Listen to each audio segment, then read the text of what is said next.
Okay, so now we will be discussing about aminoglycosides, and it has gentamicin, neomycin, amikacin, tobramycin, and streptomycin. Okay, and aminoglycosides, this family inhibits the protein synthesis of bacteria. Okay, so it inhibits the bacterial protein synthesis. Okay, now what is the mechanism of aminoglycosides? So it is bactericidal.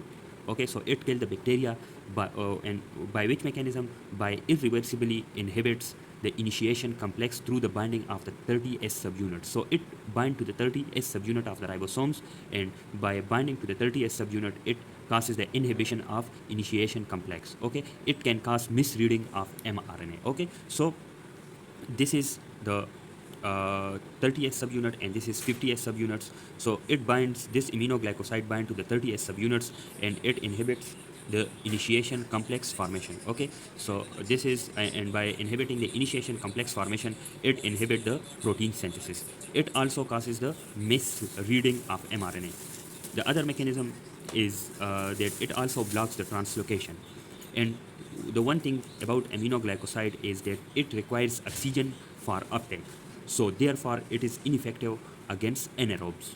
Now, the clinical use, it is used for the treatment of severe gram-negative rod infection. Okay, so severe gram-negative rod infection is treated through this aminoglycoside. Synergistic with beta-lactam antibiotics. So it is used for severe gram-negative rod infection synergistically with beta-lactam antibiotics.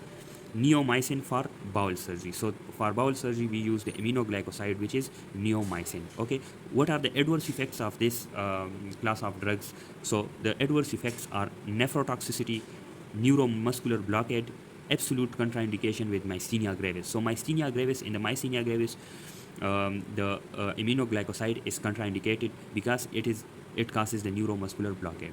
The ototoxicity, it also causes ototoxicity, especially with loop diuretics. So when it is used along with the loop diuretics, so it causes the ototoxicity. It is also the teratogen.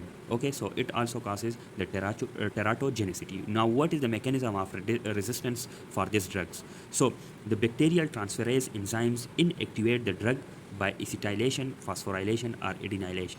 So this is the resistance mechanism. Okay, acetylation, phosphorylation, or adenylation of this aminoglycoside causes this resistance. Okay,